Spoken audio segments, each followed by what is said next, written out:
Over the years, much has been written about environmental degradation, sustainable development along with climate mitigation and adaptation. Local academics have published extensive research on these issues, but some argue these solutions are not new, and our ancestors simply tapped their traditional knowledge to address these. And there's growing recognition for traditional knowledge, especially in terms of biodiversity and the achievement of sustainable development. It's knowledge that is quite specific to areas people live in, and that's something that is acquired over a long period of time, maybe even from past generations. So it basically is knowledge about environmental conditions that would allow people to live their lives in the conditions in those areas, and that's why it is relevant. There are variations from place to place, so in the areas in question, this would be perhaps the best way of preparing for the changes that are expected as a result of climate change. While the knowledge acquired over the centuries by our ancestors helped them in their survival, much of this is slowly fading away.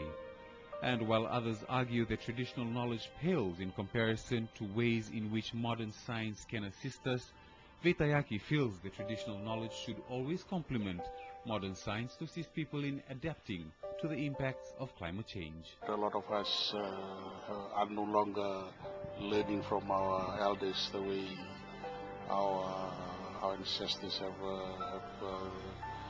have, because we now go to school, so we are away from our homes where this knowledge is quite localized.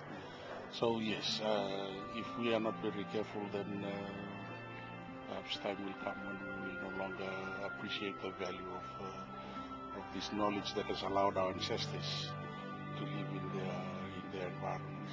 Using traditional knowledge as a means of managing the environment is an integral part of the cultural and social identity of Pacific peoples. It is a wealth of knowledge and experience of nature gained over centuries, which is transmitted most often orally over generations.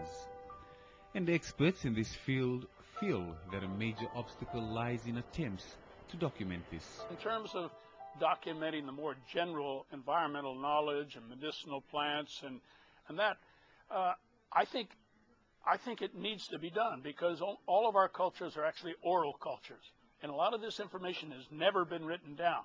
And unless people, the younger people, know the names of fishes or know the names of plants or anything like that, and these other things, is how do you manage it? How do you protect the diversity if you don't even have a clue of the diversity? If you're just, as the Fijians would say, a susumandrai who doesn't know the name of anything apart from cassava and dalo and things like that. They don't know the different varieties. So I think we need to document it, but we need to work with people to make them realize that unless we document that and write down their knowledge, then that will not be there as a basis for combining and hybridizing with modern science. There's also, in some cases, people don't want to openly share the knowledge because it's personal and has implication that way, with knowledge is power. So in some cases they guard the knowledge because they consider it sacred for their group.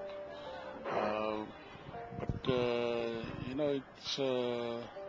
it's important that we purposefully go out to try and record this, otherwise it will be lost. I think the ownership, there's no question about that. It belongs to those that have it and share it. And like I was saying earlier,